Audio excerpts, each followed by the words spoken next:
Supreme court of Pakistan में इख्तिलाफात न सिर्फ खुलकर सामने आ गए हैं बल्कि और बढ़ते चले जा रहे हैं। बेंचेस की तश्कील से लेकर मुकदमात की समाअत और फैसलों की तशरीह तक हर इकदाम पर सवाल उठ रहा है और यह सवाल कोई और नहीं, खुद सुप्रीम कोर्ट के जजेस उठा रहे हैं। खासतौर पर चीफ जस्टिस उमरता बंदियाल के इख्तियारात और उनके इस्तेमाल पर मुसलसल बात हो रही है और आज भी सुप्रीम कोर्ट में एक ड्रामाई सूरत हाल पैदा हुई। जजेस के दरमियान तकसीम और इख्तिलाफात की एक और मिसाल सामने आई। पंजाब और खैबर पख्तूनख्वा के इंतखाबात से मुताल्लिक केस सुनने वाला बेंच टूट गया, जिसके बाद आज केस की समाअत ही नहीं हो सकी है। कल जस्टिस काजी फाइज ईसा और जस्टिस अमीनुद्दीन खान ने एक फैसला दिया जिसमें कहा गया है कि जब तक सूमोटो के तरीक़ाकार से मुताल्लिक रूल्स नहीं बन जाते उस वक्त तक आर्टिकल 184(3) के तहत होने वाले तमाम मुकदमात की समाअत मुलतवी की जाए और खुसूसी बेंचेस की तश्कील के लिए भी कवायद बनाए जाएं। 3 रुकनी बेंच में से ये फैसला जस्टिस काजी फाइज ईसा और जस्टिस अमीनुद्दीन खान ने जारी किया है, जबकि जस्टिस शाहिद वहीद ने इस फैसले से इख्तिलाफ किया है। अब इस बेंच में शामिल जस्टिस अमीनुद्दीन उस 5 रुकनी बेंच में भी शामिल थे जो चीफ जस्टिस की सरबराही में पंजाब और खैबर पख्तूनख्वा में इंतखाबात से मुताल्लिक केस की समाअत कर रहा है। कल रात ये फैसला जारी हुआ और आज सुबह जब चीफ जस्टिस की सरबराही में 5 रुकनी बेंच समाअत के लिए आया तो चीफ जस्टिस उमरता बंदियाल ने कहा कि जस्टिस अमीनुद्दीन खान कुछ कहना चाहते हैं और फिर जस्टिस अमीनुद्दीन ने कहा कि गुज़िश्ता रोज़ के फैसले के बाद बेंच कार्रवाई जारी रखना चाहता है, लेकिन मैं जस्टिस काजी फाइज ईसा के फैसले के तनाजुर में केस सुनने से मुआज़रत करता हूँ। इसके फ़ौरन बाद किसी कार्रवाई के बगैर 5 रुकनी बेंच उठकर चला गया।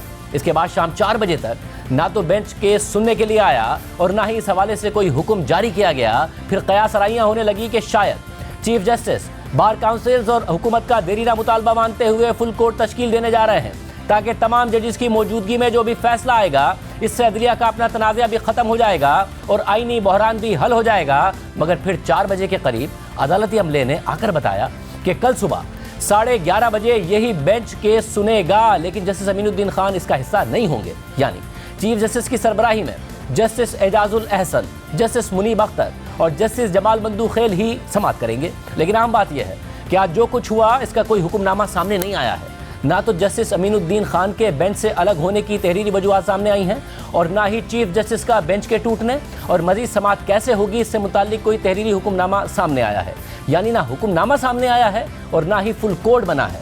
हालांकि इमरान खान भी आज फुल कोर्ट पर राजी नजर आ रहे थे और इस पूरी सूरत हाल पर इमरान खान ने 3 ट्वीट्स में लिखा है कि 5 रुकनी बेंच हो या फुल कोर्ट हो, हमें इससे कोई फ़र्क नहीं पड़ता, क्योंकि हम सिर्फ ये जानना चाहते हैं कि इंतखाबात आइन में फराहम करदा मुद्दत यानी 90 रोज़ के दौरान हो रहे हैं या नहीं हो रहे हैं। मैंने अपनी 2 असेंबलियाँ तहलील करने से कबल अपने चोटी के आइनी माहिरीन से मुशावरत की और उन सब की मुत्तफ़िक़ा राय थी कि इंतखाबात के 90 दिन में इनेकाद के हवाले से मुतल्लिका आइन शिक को फलांगना मुमकिन नहीं है।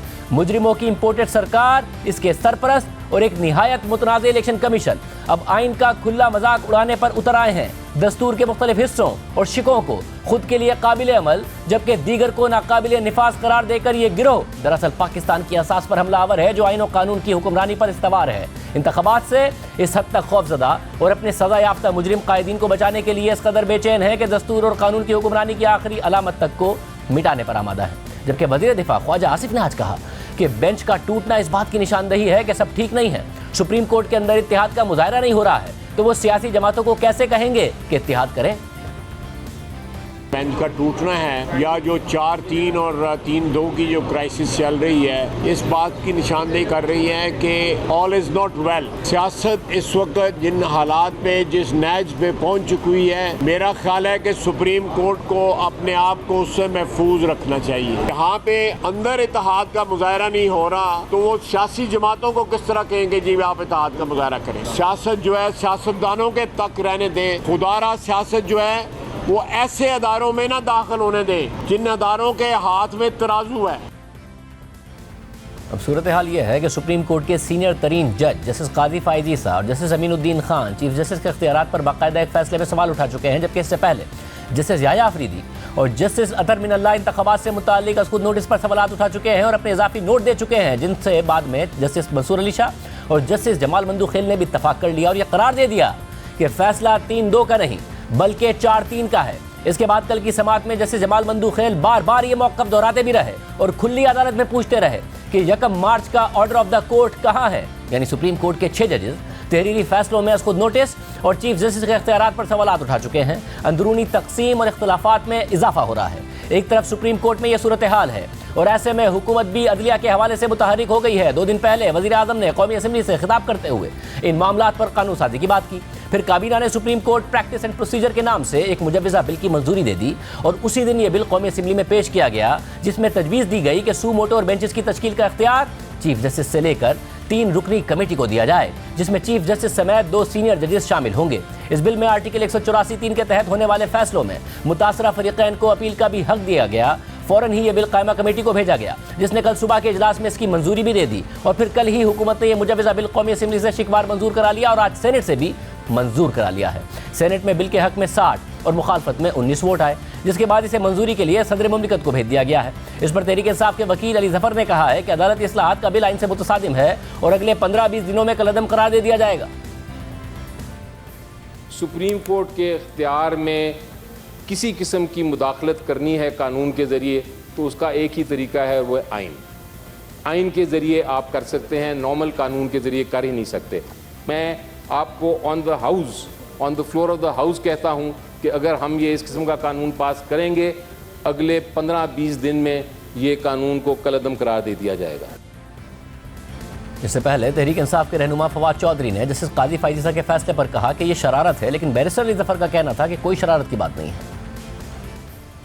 कल जज साहब ने कह दिया था इलेक्शन कमीशन को और बाकियों को कि वो आ जाए एक प्लान लेके, उम्मीद तो है खत्म हो रही है। बाकी तो छोटी मोटी शरारतें हैं ये कर। सर कल जस्टिस काजी फाइज़ी साहब का भी एक फैसला आया जिसमें कोई फैसला नहीं है, ये शरारत थी इनकी। किनकी? कोर्ट रिपोर्टर्स का ग्रुप है ना, आपको पता है। कोई शरारत की बात नहीं है, ये एक फ़ैसला है, अदालत का फ़ैसला है, कोर्ट का फ़ैसला है और जिस तरह किसी और बेंच का फ़ैसला होता है उसको इज़्ज़त से देखना चाहिए। फ़ैसले के ऊपर आप बेशक तनकीद करें, आप बात करें, लेकिन फ़ैसला है। कल कसूर में जलसे से खिताब करते हुए मरियम नवाज़ ने अदलिया के हवाले से कहा था कि इमरान खान के पीछे ना लगें। इमरान खान ने अपने हर सहूलतकार को इस्तेमाल भी किया है और फिर इसकी मट्टी भी पलीद की है। आज अपने इसी बयान के हवाले से ट्वीट में मरियम नवाज़ ने लिखा है कि ये एक नाकाबिले तरदीद सच्चाई है। ना सिर्फ अपने साथी साजिशियों बल्कि अपने दोस्तों और सहूलतकारों को भी इस्तेमाल करने, बदसलूकी करने और फिर तर्क करने की इस पागल आदमी की तारीख है। जज 2 बार सोचें और मोहतात रहें। जनरल बाजवा, जनरल फैज़, साकिब निसार और एक नातमाम फहरिस्त है दोस्तों और ख़ानदान वालों की एक और फहरिस्त है जिनके पैसे पर यह पलता रहा, खाया पिया और फिर धोखा दे दिया। एक तरफ ये सियासी बयानबाजी जारी है और दूसरी तरफ इमरान खान को अदालतों से रिलीफ मिलने का सिलसिला जारी है। एक केस जो काबिल समात होने के मरहले से गुजरकर फर्द जुर्म आयद होने के मरहले पर पहुंच गया था। हुकूमत को इस केस से बहुत उम्मीदें थी। अब वही केस इमरान खान की सिर्फ एक हाजिरी की वजह से वापस काबिल समात होने के मरहले पर चला गया है और उस पर भी दलाइल के लिए इमरान खान को 1 महीने की मोहलत मिल गई है। एडिशनल सेशन जज जफर इकबाल ने तोशा खाना रेफरेंस की मजीद समात 29 अप्रैल तक मुलतवी कर दी है और यह भी इशारा दिया है कि केस के काबिल समात होने पर दलाइल लंबे होंगे। जबकि दूसरी तरफ जज को धमकी देने के केस में भी इमरान खान को दोबारा रिलीफ मिल गया है। गुज़िश्ता रोज इमरान खान के जो नाकाबिल जमानत वारंट गिरफ्तारी जारी हुए थे, आज सेशन अदालत ने वो कल तक के लिए मुअत्तल कर दिए हैं। और सिर्फ यही नहीं, बिलाखिर मुतअद्दिद समातों और फरीकैन के दलाइल मुकम्मल होने के बाद आज इस्लामाबाद हाई कोर्ट ने यह फैसला महफूज कर लिया है कि टीरियन वाइट से मुताल्लिक केस में इमरान खान की नाअहली का मामला काबिल समात है या नहीं है।